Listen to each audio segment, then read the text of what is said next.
So excited to have everyone here. This is one of the true signature events of the Newhouse School each year. I'm Mark Lodato, Dean of the Newhouse School, and I'd like to invite everyone to enjoy a wonderful presentation tonight. But before we begin, it's important to acknowledge with respect the Onondaga Nation, firekeepers of the Haudenosaunee, the indigenous people on whose ancestral lands Syracuse University now stands.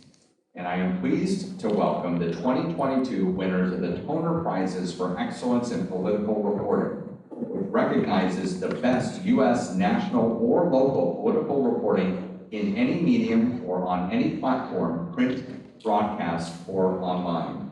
The Toner program was established at the Newhouse School in 2009 to celebrate the life and work of late alumna Robin Toner, class of 1976, the first woman to serve as national political correspondent for the New York Times. Here to introduce our 2022 Toner Prize winners is our moderator for the evening, Edecio Martinez. Edecio is the executive editor and one of our professors of practice in both the magazine news and digital department, as well as the broadcast and digital journalism department here at Newhouse. Edecio is an award-winning digital media professional with extensive reporting, writing, and editing experience. He served as head of video at Ziff Davis for 2 years and was an executive producer with Condé Nast Entertainment before that. Currently, he is teaching our political reporting class. Edecio, I will turn it over to you.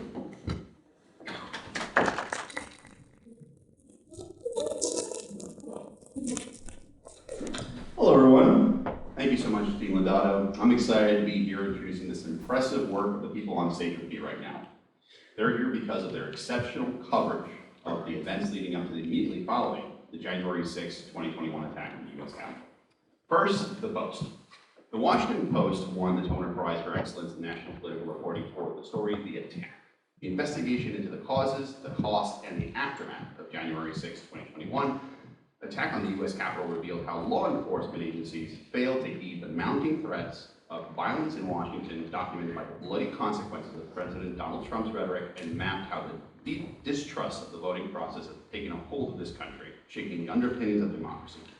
Here to present the Washington Post is Amy Gardner and Josh Dawsey. Amy Gardner is a national reporter covering voting for the Post's democracy team.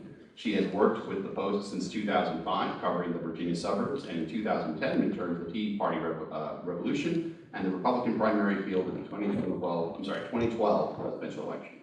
Gardner was a political editor for 5 years, and she returns to reporting in 2018. Josh Dawsey is a political investigation and enterprise reporter for the Post, where he writes about the Republican Party and a range of other topics. Dawsey previously was a White House reporter for the Post, where he covered the Trump presidency and won the White House Correspondents Associate Award for deadline reporting on the White House in 2018 and 2019. Both Gardner and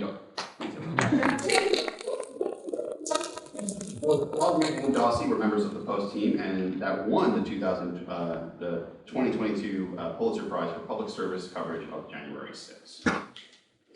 The State of Politics team for the Atlantic Journal-Constitution has won the 2022 Toner Prize for Excellence in the local political reporting for Inside the Campaign Undermining the Georgia Election. The multi-part digital package examines the periods between November 2020 presidential election and the January 6th attack on the U.S. Capitol, when Georgia was at the center of the biggest election dispute in modern American history. The project shines the light on the actions of the public officials and others who worked to change the outcome of the election, and so suspicion and persists today for the integrity of the elections in Georgia. Here to represent the Atlanta Journal-Constitution is David Wickert and Greg Bluestein. David has been a reporter for the Atlanta Journal-Constitution since 2010. He writes about transportation issues in state government. Previously, he worked in local government and politics in Fulton counties. Prior to arriving in Atlanta, he worked in newspapers in Washington State, Illinois, Virginia, and Tennessee. Greg is a political reporter who covers state politics for the Atlantic Journal-Constitution. He also contributes to the Political Insider blog and Jolt newsletter, hosts for the Politically Georgia podcast, and the co-host of WSB and Georgia Public Broadcasting Outlet, and is a frequent guest on local and national TV radio programs. Thank you all for being here, and I'm really excited to discuss your reporting. I'd like to start this discussion with a very basic question as it relates to the coverage at both national and local levels. When dealing with individuals who believe that the election was stolen and that there was fraud, What is the best way to handle this in a journalistic perspective? And we'll start over here. You know, I've tried them all. I've tried, and so I have done, I have shared information with people. I've shared articles that would give them good information. In some cases, I have even shared judges' opinions because to give them the information that they clearly didn't have. They've drawn conclusions about events that weren't happening. I've tried to give them good information. Was that successful?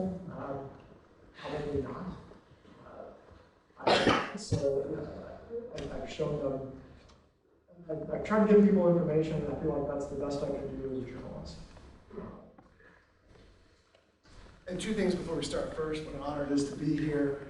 I never met Miss Toner, but she left a wonderful legacy at the Atlanta Journal-Constitution, which was one of her stops before she got to Washington. So we are really intensely honored to have won this award. And second, I think I can speak for all four of us. We represent sort of the tip of the spear of giant teams that work behind us, of photographers, and digital producers, and editors, and other reporters. And so, you know, what you're seeing, the four of us up here, but there's probably dozens of other journalists who contribute to our project. So we're just among a few of, we're just 2 or 3 or 4 of the folks who work hard behind the scenes. For that question, transparency. You know, we can only do so much as reporters and as journalists and members of our community to tell folks what happened. We can't convince people who are persuaded otherwise, but we can shed sunlight. We can tell them the truth. We can tell them what happened. We can go collect all those voices. And in many cases, we had folks who were openly admitting, you know, the things that happened that they were involved with that went so badly wrong, and all those all that led up to that. And so all we can do is tell the truth. I find that people hang up on me. People don't respond to me. People respond nastily to me. I mean, my job is voting, so I'm trying to reach out to election deniers all the time. They tell me the fact that I use the phrase election deniers in published articles means we're done, I'm not going to talk to you. Or phrases like, you know, President Trump's unsubstantiated claims of fraud or false claims of fraud. But what happens is that, so I have a method, and I think that a lot of people have a similar method or something that's adjacent, where I believe in there not ever being surprises for the people who I've spoken to for my stories. So I circle back with my sources. Anyone who's going to be quoted or whose information I'm going to use in a story, I circle back with them and I tell them exactly how I'm going to use their information in the story. I will send them the quote if there's a quote, or the paraphrase if it's a paraphrase, or the information if it's just facts. And I just always say, okay, I'm done with the story. Here's the overall cast of the story, and here's how I'm representing what you told me. Please holler if there's anything that I didn't get right or you'd like to discuss. And almost to a person, people are like, whoa, I didn't expect that. Thank you, I'm really grateful. And I feel like one person at a time, we at publications like the Post and the ABC are showing what we really are, which is not fake news, you know, propaganda, but actual good, accurate as we can get it journalism. And one person at a time, we're persuading people of what we do by showing our work. And I think that has been extremely effective, for me at least, as I have tried to connect with people around the country. So since sorry, I have a microphone. Since the publishing this project, like what has been the feedback? You know, how has this been received by the various demographics? Well, I think most importantly for us, there were no factual issues with the project. None of the people we wrote about, even in critical ways, were able to say anything was wrong with it.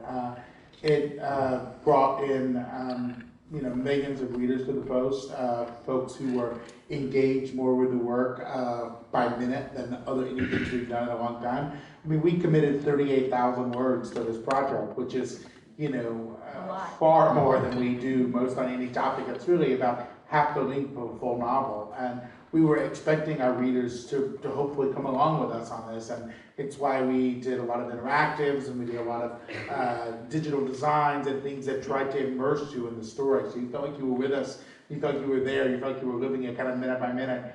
And it was overwhelmingly positive. I think most of the folks who wrote to us or got back to us, we're grateful that we took the time to explore this in a pretty comprehensive and holistic way. And I think a lot of lawmakers on the J6 committee, they cited our work regularly as they were doing their own work. Some of the folks that we talked to for the project, who we interviewed for the first time, have now been interviewed by the Department of Justice as part of their inquiry.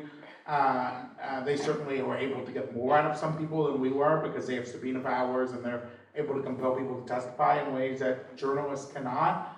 But we felt like we laid a groundwork for other people who, were going to explore this even further. I mean, one of the parts of this project, all told, we had 25 reporters of the Post who worked on it. There were probably 75 or 100 folks who were affiliated in a pretty strong way, and we did interviews with maybe 250 folks. We had all sorts of documents and text messages, audio, and yet there were still lingering questions we had at the end where we felt like we had done almost everything we could and we just couldn't get there. So we hope that the feedback was that the readers had a deeper understanding of what happened that fateful day and the causes leading up to it and the aftermath, and that law enforcement and congressional bodies who were probing the same subjects themselves, were able to use our work as kind of an accurate roadmap to begin their investigation. So I think we were generally quite pleased with what happened. I mean, anytime you publish a story like that, you live in fear that you got something wrong. But thankfully, we did not get anything wrong, at least that we know of. I think we got overwhelming, can you hear me? Overwhelmingly positive feedback, but of course we got some negative emails from people thinking it's fake news and all that stuff. I think for our project too, the entire world was watching what was happening on January 6th, but before January 6th, the entire world was watching what was happening January 5th in Georgia, which were the runoffs with John Ossoff, Kelly Loeffler, David Perdue, and Raphael Warnock.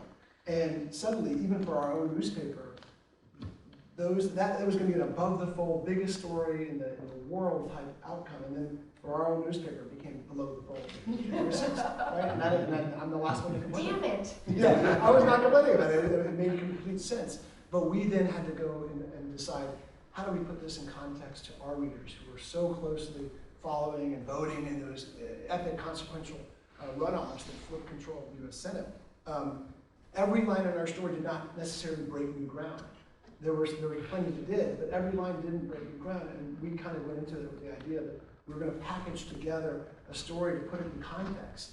A lot of folks who had seen the piecemeal stories that we wrote and that other outlets wrote about what was happening in Georgia. Certainly the Washington Post is writing a lot about that as well, and we're going to put it together in a package that was easily digestible for our readers to see what happened behind the scenes of Donald Trump's effort to overturn and undermine the elections in Georgia. Again, we got a lot of feedback saying, from folks saying, I knew this piece was there, and I knew about that, and I knew about Brad Raffensperger's phone call, but I never really put it all together in the way that the agency did. And that was one of the most valuable parts of, I think, both of our projects, is putting that, yours is a little longer than ours, but putting it together in a digestible way for readers to put it all in one place in the context. Did you run into any significant resistance getting information for these stories? Yes and no. I mean, a lot of the events that we were recounting, we were there for. Greg was there when the fake electors in Georgia were meeting. He watched some of that play out, and other reporters at the AJC watched other things.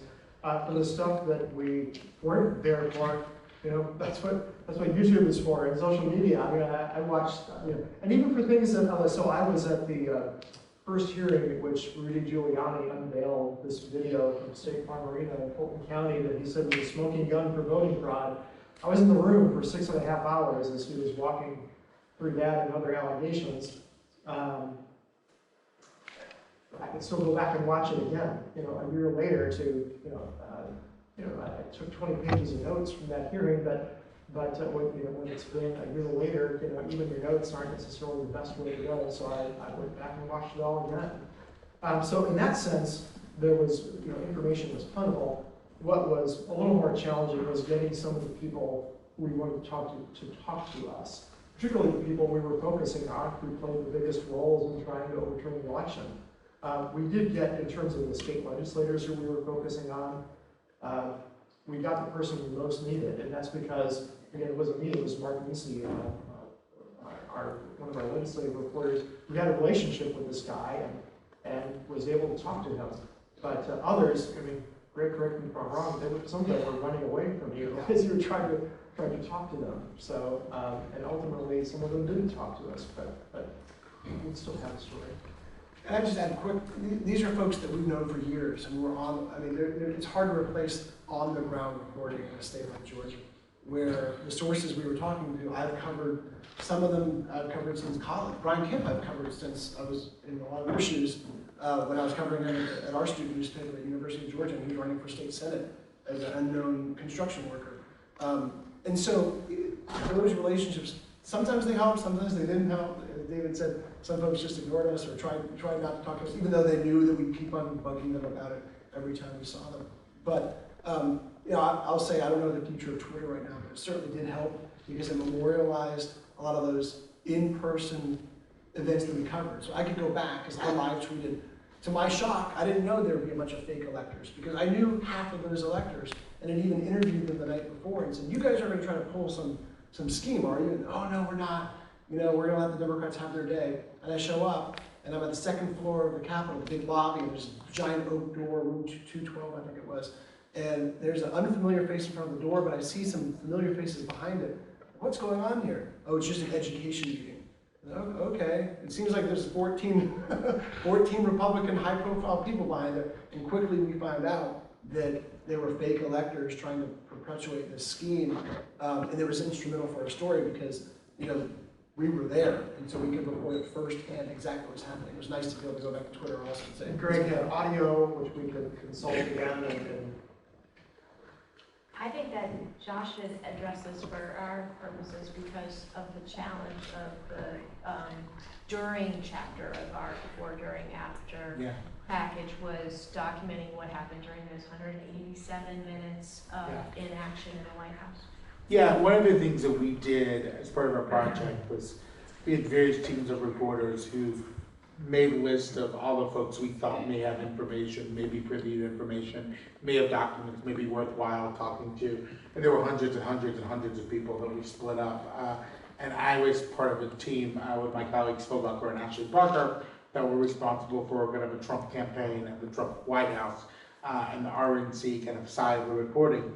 And we had a lot of fruitless exercises. We knocked on folks' doors. We had a lot of people who did want to talk to us, who with the passage of time felt like they could give, a more historical and accurate account. Maybe they weren't working with Trump anymore. We had a lot of people who we tried to talk to, frankly, were still scared. He was still the leader of the Republican Party, still a kingmaker in the party. They don't want their futures in Republican politics jeopardized. And then, frankly, the folks who were around him that day, many of them remain quite loyal to him. So while we were able to unveil parts of that day and parts of the lead up and the aftermath that had not been reported previously, there were also lots of places where we kind of ran into dead ends. And, as a reporter, that's certainly frustrating. And, the pang of rejection is one that is certainly not an enjoyable one, but it's also a sign, for you guys who are young journalists in the room, if people are hanging up on you and slamming the door in your face, it's a sign, you're also doing good work and you're doing your job, right? You make a lot of calls where people don't answer, where they hang up on you, where they don't want to talk to you, where they get someone else to call you back and say they don't want to talk to you. And for every, 20, 30 people, maybe one or two answer and give you the keys to the kingdom. So there were lots of frustrating moments where we felt like there were critical witnesses who could tell us about the seminal things that happened that never talked to us. But then we also had a number of breakthroughs where we were able to, really put new scenes in the project that had never been told before. And I think that we did basically the best we could. I mean, you can always go back and question what you did and what you could have done better, and if you would have maybe called this person one more time, or gone to this person's house, or done something in a different way, maybe you would have been more successful. But there were just people who talked to the committee who we saw on television, we watched testify, who we had tried to talk to them, and they wouldn't talk to us because we didn't have subpoena power. I just want to add one point, which is that where we didn't quite get the thing that, you know, a clear picture of a particular period of time, maybe in the White House or elsewhere in the narrative, for the purposes of that project, we were really like steeped in what we wanted to know more of once the hearing started. Josh and I and one of our colleagues, several of our colleagues, but one of our colleagues, Jackie Alamany, were part of the team that was trying to break news out of the hearings and out of the committee as that process unfolded this year. And we knew what questions to ask. And I had interviews with members of that committee, with Josh, with Jackie, where, I mean, I remember vividly this one day when Josh asked this incredibly smart question, because it was a question that he hadn't been able to answer yet, about what had happened with the outtakes that President Trump had made. Like, you remember the recorded video that he finally published on Twitter? And there was one the next day as well. Well, Josh, very, very smartly on his feet, asked a member of the committee with me, tell us about those outtakes. And we got a news story that day out of that answer, because he knew what to ask, and that was because of how steeped in details he had been for weeks and weeks and weeks, and it was something that had been gnawing at you, I think. Yeah. There were plenty of things that the committee uncovered that we had wanted to uncover or had tried to uncover. Right. And basically, one of the more infuriating parts of being a journalist is when you cover something closely and you innately know what happened, because you know the players. You don't ever really know what happened, but you have a good sense of what you think happened, right? You know the players, and you just can't prove it, right? You can't put your opinions in the paper. You can't put what you think what happened. You have to have it 100%, you know, beyond a reasonable doubt, where you're solid. So there are lots of things as a reporter you think 95%, I'm sure that happened, or I kind of know that happened, or we have one source that had to tell us that happened. And watching the committee, one of the things that was both illuminating but endlessly frustrating, where there were lots of things where we thought happened the way the committee was laid out. We just could not get the necessary sourcing and verification for the project. They have subpoena power in the bill. Can I exercise journalism privilege? And Of course, yeah. is there anything that came out in the January 6th committee hearing that you were completely stunned by? That you had no clue of while you were reporting? I thought that the Oval Office dining room diagram, where everything that he was tweeting in real time was matched up against what was on TV and what Pence was doing and what he was learning from his own like national security briefings about Pence's hostage status in the garage of the Capitol Visitor Center, what was incredible, and we had not been able to, like, that would have been a major feature of our project if we had been able to get those details. But it was this incredible sort of triangulation where they had like a network quality producer producing the show and creating these graphics that showed where Trump was in the Oval Dining Room, where Pence was, what was happening on Fox News that he was watching, and putting it all together so that you could get this real-time portrait of what the president's experience was on that afternoon. I think the other thing that I did not know that the committee unveiled was we reported along the way that Trump had wanted to go to the Capitol that day, even after seeing kind of what was playing out. I was not aware of several elements of testimony from Cassidy Hutchinson, who was one of the committee's key witnesses, that he knew there were firearms in the crowd, according to her, that he tried to wrest the steering wheel away from the Secret Service driver or wanted you to go to the Capitol. I mean, we understood through our sourcing that even as things were evolving, his desire was to go to the Capitol, but I don't think we quite realized how extensive his efforts were that day to go until Not wanting the rally goers to get magged, Right. not wanting them to Yeah, have to go through magnetometers or something, metal yeah. detector. This is a great segue. My question is your fact-checking process. Well, let me start with that one for us, and then you can take it. Yeah. Well, our project had a lot of different components, right? So we were writing about the Secret Service, we were writing about the Defense Department, the Pentagon, State Department parts of it, the White House, Capitol Police. So each one of those segments, we had, I handled, for example, the Trump White House part of this. We went through extensive, probably weeks before the project published. We took all of our findings that we planned to say on the project and sent them to the spokespeople for each agency, right? And we were pretty fastidious about going through the project line by line and saying, here are all the elements we're going to report, here are all the things we want you to respond to.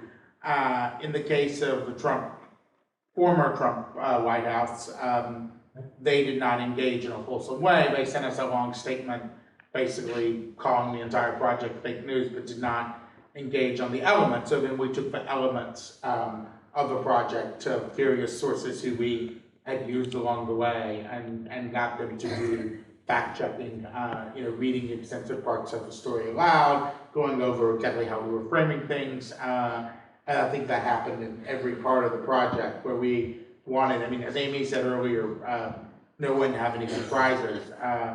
It was kind of frustrating because in fact, I really wanted to talk to the former president about what he saw and knew and happened that day. And the case we made to him was, this is going to be a multi-day extensive front page of the Washington Post project. You should talk to us for it. But again, you can't force people to talk to you. So we did what we could. And I was, my reporting was mostly on the third chapter. I co-wrote the third chapter.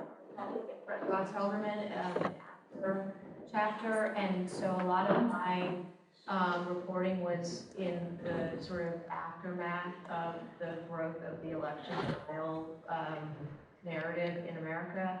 I actually had a kind of a hilarious, gratifying and rewarding interaction over the course of weeks with a source who was also one of this gentleman's good sources. He's the Deputy Secretary of State in Georgia. His name is Gabe Sterling, and he had been telling me off the record about this long series of text exchanges that he'd been having with his cousin, who was a massive pro-Trump election denier, who was constantly sending him conspiracy theories and telling him, why he was an enemy of the state, and Gabe is this dyed-in-the-wool Republican from Georgia, and so it was just incredibly difficult for him. And so I had to go through this process of cajoling him into letting me use those texts in the story, which I wound up doing. But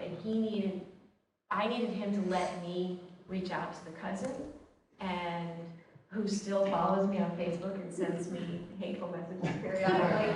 And he needed to tell his mother, because the guy was his mom's nephew, and it was this amazing illustration of how personal this job can be and how bedside manner really matters. But I needed Gabe to be okay with the way that I used it in the end. I needed the cousin to at least not tell me, no, I never said that. I knew he had, because I had screenshots, but I needed him to know what we were going to publish. And I needed sign off, and that's just this kind of dance that takes days and weeks. It's a dance where you have to listen and you have to let them have their say, and sometimes you have to let them kind of agitate and be oh God, this is really gonna suck, oh I don't know, and you just have to try to ride it out and hope that they come around, and he did, and that part stayed in the story. But that's the kind of fact checking that we sometimes have to do. It's very personal. And those are the details that make or break a story that you remember for a long time. You remember those text messages.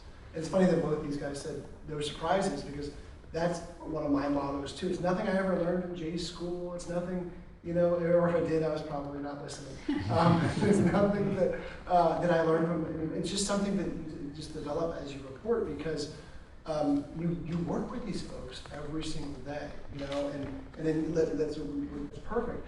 But Gabe is a pillar of our community in Georgia.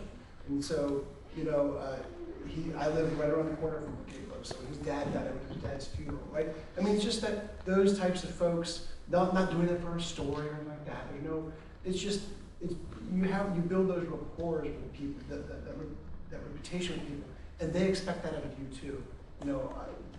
Even if I'm going to tweet something that is, about the elections that might be up in the air, I will text Gabe and say, hey, is this accurate in your view, or is this, because these days tweets are as much as, they can be like publishing a story in some sense, right? And so I do prescribe by that. David will talk a little bit more about how we individually fact checks, but my big point is, I guess my big mantra is no surprises. Even when I'm dealing with daily stories with folks, I'll try to send quotes, just like Amy was mentioning, just to make sure it's 100% accurate, especially when I'm dealing with very litigious situations. Yeah, I mean, we certainly made that effort, to let everyone know what was going to be in the story. But sort of like with you guys, there are people who they're going to keep you at arm's length, they're not going to talk to you, period. And so, with a project like yours or ours, I think there's so many people involved, just the process of fact checking, and everyone who was involved in our story read everything. Not just the stuff that they had contributed, they read it all, so they would see the context in which their stuff was, was going to appear, and we all obviously fact checked our own stuff, but with something like this, how many levels of editing, it goes through, and lawyers and so forth. So many lawyers.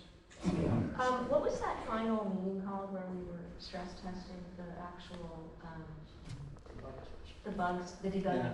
We had this amazing session, maybe a week out or something, where the package, as it was going to be presented online, had been published internally, like, a private URL that we could all look at inside our network. Tweet it out.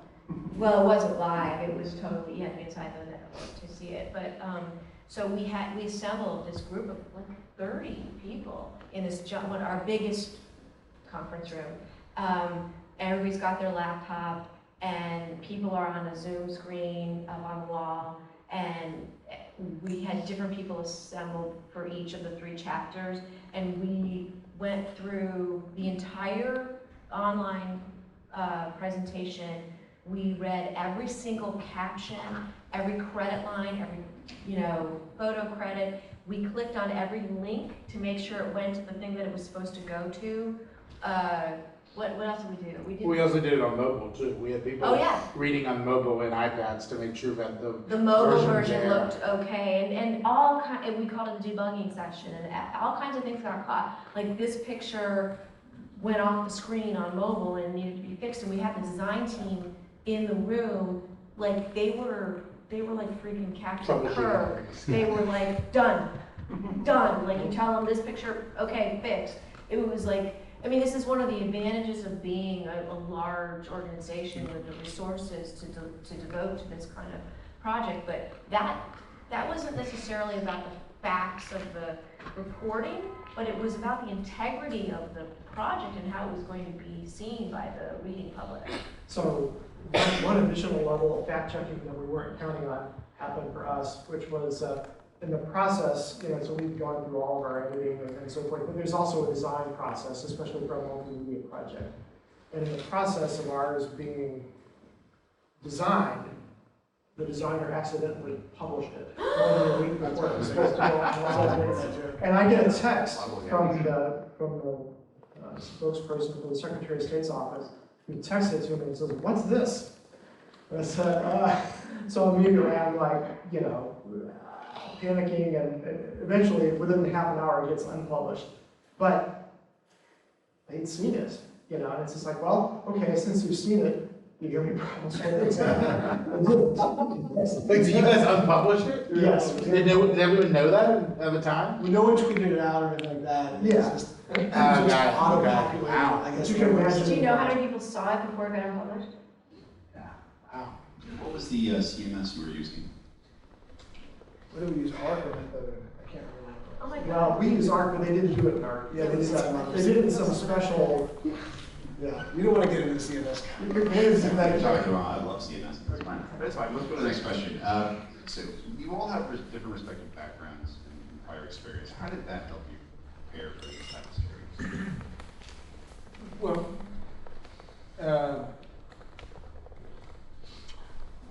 I guess on the project itself, I mean, my experience had been 4 years of covering trial by fire of the Trump White House, so I had gotten to know a lot of the players that were involved, had understood his proclivities and the way that he frequently behaved, had understood kind of the intricacies of how people interacted with each other. I'm not sure that anything that in my experience exactly prepared us to cover January 6th. I mean, frankly, at least in my mind, I did not expect it to be the conflagration that it was that day.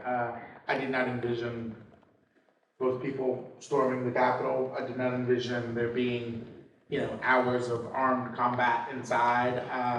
Even when he said to march to the Capitol, I did not see it going that way. He said the words peacefully and patriotically, but obviously a lot of his people did not do that, and there was questions on whether that's really what all of his allies and folks wanted anyway. But I don't know that anything did prepare us. I mean, journalism at its core is you figure out things quickly as soon as you can when you have to, right? I mean, I covered lots of different controversies, criminal investigations, all sorts of insane moments in the Trump campaign and the Trump presidency. Some of them were expected, a lot of them were unexpected, and I think there's a versatility among reporters that, unlike other professions, where when something happens, you have to just get up to speed as soon as you can, and as well as you can, right? I think some of the experiences in the Trump White House, I mean, frankly, even in late November, early December, I thought eventually he would stand down on some of the fraud claims. I mean, I didn't see them going as far as he did. I didn't see that situation getting as out of control as it did, and it obviously very much did. Well, that's sort of one of the big takeaways of this whole arc, this whole storyline, is we now know, that he doesn't back down, and that he never has. And I think one of the things that we were able to say with a lot of authority in that project was that in the third chapter, the framing of that chapter was that January 6th was not an isolated event. It was not an ending. It was a beginning in a way, or there was much more to come. And that mental framework was really important to me because I've been covering voting since like 2018 when the contested elections in Florida and the election fraud investigation in North Carolina happened, and the contested election in Georgia with the Stacey Abrams not conceding. And those three stories had made us all realize, okay, we need a voting reporter. And so when the pandemic came and I was covering this pandemic election and we had these disastrous primaries in Wisconsin and Georgia and elsewhere, and Trump was already calling out fraud and, slamming mail voting. When January 6th rolled around, we just realized this was like a thing that was not going away. Because every time people said, no, he won't do that. No, he won't really win for president. No, he won't really get the nomination. No, he won't really win. No, he won't really, not concede. It comes to a point where, okay, we get it now. This is how this guy works. And I think that's one of the most important takeaways. I think the other part that we didn't quite realize at the time, and I kind of look back in retrospect to figure out if I should have been more cognizant. We realized there were all of these harebrained, disparate concoctions to try and overturn the election. We realized that there were efforts in Georgia, to pressure the Secretary of State and to, try and reverse the counting there. We realized there were some fake electors and false electoral schemes We realized things were happening in Arizona. We knew some of the spurious claims that his lawyers and other kind of two-bit allies were pushing. I don't think we fully understood in live time that all of these things, there was an interconnectedness, and that he was at the center of all of these different activities, and that they were all designed to kind of be pulling different levers at all times. So if something didn't work, maybe something else would work. So we'll pressure Mitch McConnell, we'll pressure the vice president, we'll pressure the governors, we'll pressure the electors, we'll pressure the secretary of state. We'll do all of these things that felt, at the time, not quite as interconnected as they did in retrospect. I thought that was one place where, frankly, the January 6th committee did a pretty compelling job, was putting all of these individual components of a scheme to overturn the election as part of a broader mosaic where you understood there was one person who was leading all of these different things, and he was trying everything, hoping something would work. And it just didn't, at the time, it just didn't feel that way. It's always easy to look back and say, we could have done this better, we could have not seen this, we could have seen that, right? But it looks different now than I think it did at the time. And for us, January 6th was of course part of our story, not the major, not the defining point, because there was so much that led up to it in Georgia. The pressure with Brad Raffensperger, the pressure on Governor Kemp, the pressure on state lawmakers. And so from my perspective, David had a different perspective, from my perspective, I had covered so much of that as it was happening.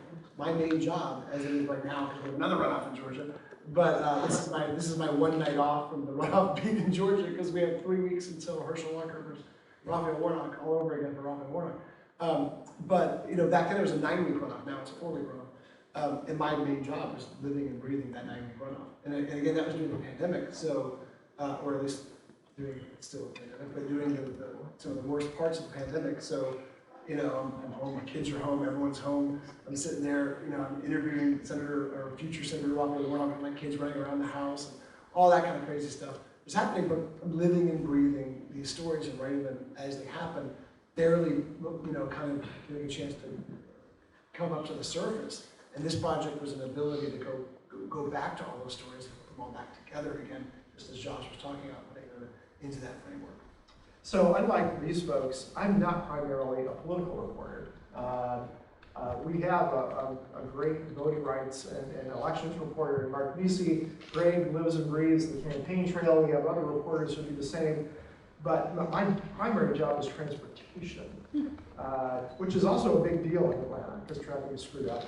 But I'm on the politics team, and because Georgia has become, this swing state, but we call ourselves a center of the political universe now. Maybe we're not the only center, but we're certainly one of them. I was going to say Nevada, we matter. Right. But it's all hands on deck, and so I have made myself useful as sort of a general assignment politics reporter. After the election, and there were so many lawsuits being filed that overturned the election, I covered a lot of that. I helped cover the press conferences, and the challenges, and the legislative hearings, and then when it was all over, the general session, when the new voting bill passed, and things like that. Gradually, over many months, I got back to my normal urban transportation job, but then, because Greg and everyone else is still living and breathing the day-to-day of Georgia politics, last fall, we still had a legislative session was for the districting and other, political intrigue going on. So our boss said, "Do you want back in on this? Do you want to do this?" And I'm like, "Yeah." And that might be a lesson for budding journalists is learn to say yes. Learn to say yes. Particularly if you get a hot story. If you get something that looks like it's promising and it looks tantalizing, stay on it as long as you can. Totally. So one last question before we transition over to audience Q&A. And let's try to make this one like a one-sentence answer. Okay? No, I'm curious. So what kind of skills, or what skill did you learn on the job, not at school? Just people relations, just how to develop sources and And it just, I see my source, I see sources as people, and you know, it's a skill you gotta learn as you develop sources and talk to folks, and understand their needs and desires and why they don't want to tell you certain things and why they would want to tell you certain things. It's a skill that you gotta kind of hone.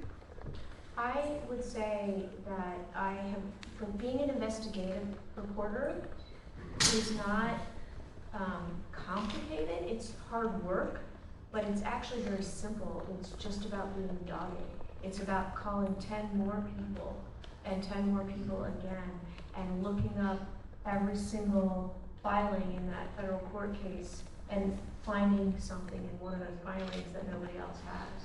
It's just about leaving no stone unturned. And if you do that, you will find good stories. Full stop. Yeah. I think mine is similar to Greg's. No one teaches you the EQ, the emotional kind of intelligence parts of his job. And we all want to get better at that and do better at that. But, you know, approaching stories and understanding, okay, here are the questions that we have, here are the people who could maybe answer them for us, and here's how we get these people to talk to us, using introductions through mutual connections, using friends, going to the person with a piece of information they didn't already know, going to the person in a way that makes them trust you, building trust with people. One of the, I think, utmost joys in reporting is to turn someone, right? When someone just has not been willing to talk to you, has rejected you, has hung up on you, has not been willing to get on the phone, and you finally convince him to help, to give you information, to talk to you. And that's something that I think you can't really learn other than just doing it and being thoughtful about how you present yourself to people and what you ask of people. So for me, it was more of, I guessed everything they just said, but to just say something different. The thing that's probably boosted my career more than anything is learning how to manipulate data, spreadsheets, database programs, you know, probably computer-assisted reporting. You know, I went to ICAR conferences and things like that, and it allows you to do different kinds of stories that other people aren't doing. But it also is more than just the data and the tools. It's a mindset of looking at things analytically. Now, that's probably something you can study in college now. So my question is, I was just wondering if you've ever done a story that has ever made you question everything or even a large part of the story that you were covering. You know, did you ever kind of question what you knew or kind of contradict yourself in any way or information that was already out there?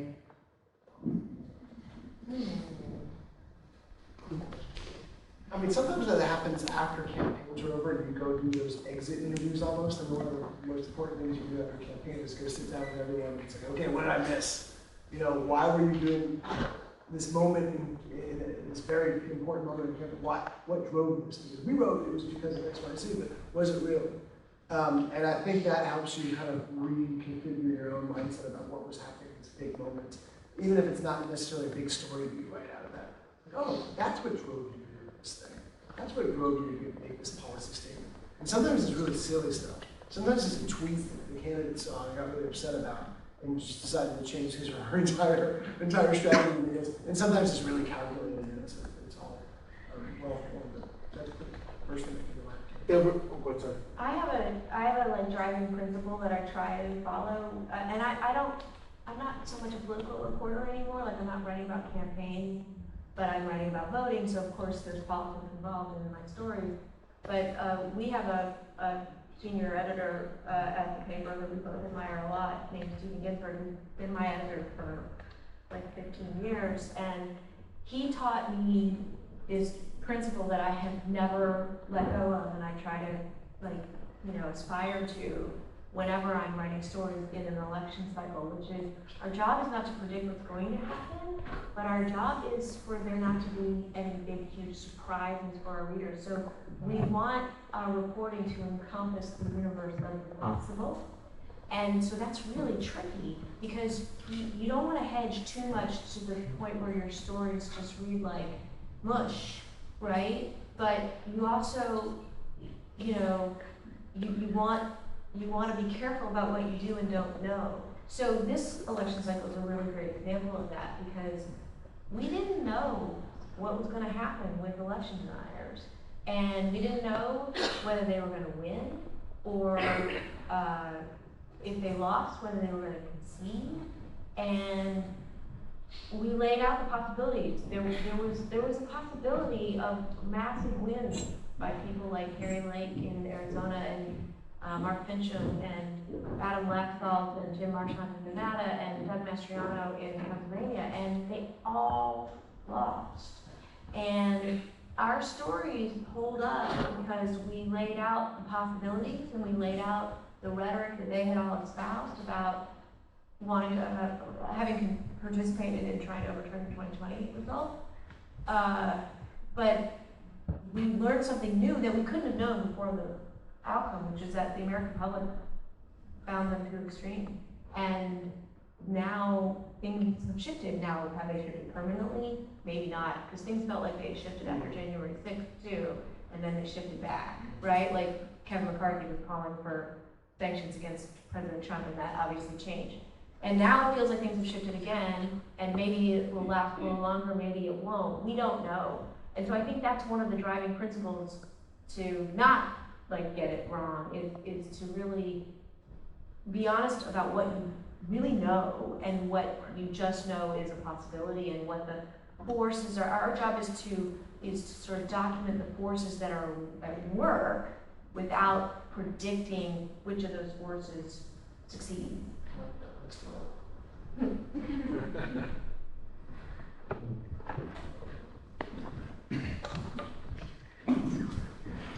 Hello, Amy and Josh, you kind of already touched on this a bit earlier in the night, but Amy, you specifically said that a big part of the job is being able to be an empathetic person when you're talking to people and getting the story, and I'm wondering how, as a journalist, you can be an empathetic person and understand sources on a deeper level, but still not let these very traumatic and deeply just scary times spill over into your personal life. Just how do you take care of yourself when you're working on such a crazy event? Is there such thing? Well, I'm sure it depends on the person. My secret is that I make sure I make time to like work out every day, because it's for my head. Like I take care of your body, and you know, like it keeps your mind in good shape too. I also think it's really important to say that it's not hard to be empathetic. It's actually not. It's really rewarding. It's really satisfying. And one very quick story is that when I went to Nevada to write about the Secretary of State's race out there, and I was also covering this county outside of Las Vegas that was Han County in ballot.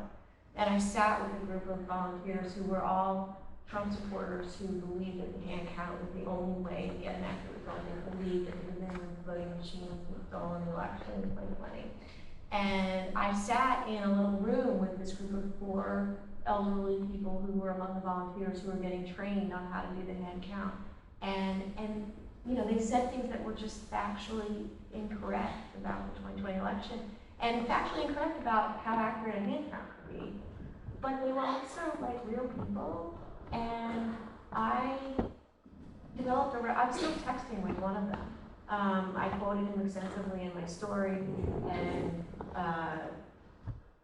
we chatted and we developed a rapport. It's like sitting next to somebody on an airplane or on a train, and he was a nice man, and he was thoughtful, and he wasn't, you know, you do encounter sources or people that you try to interview who are in hospital or don't, you know, just there's no purchase there.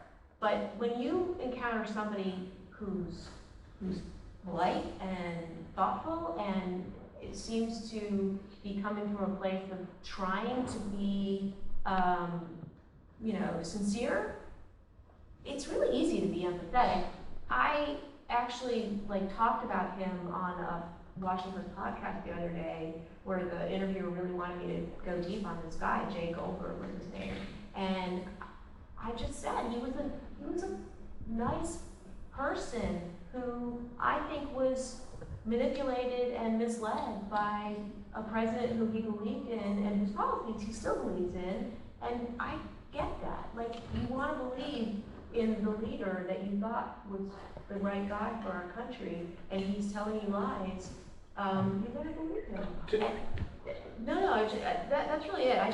It was not hard to be empathetic with that man. And as a journalist, I mean, inherently your fundamental role is to explain what's happening in the world and translate it to people, right? I mean, we had a project recently that hasn't been published yet, but my colleague Ashley Parker and I went to a very conservative part of the country where the Washington Post, let's say, is not their favorite publication. And we encountered some hostility. But what we really found more than anything else was that the more we talked to people, they would initially be very dismissive and say, we don't want to talk to the Washington Post, whatever.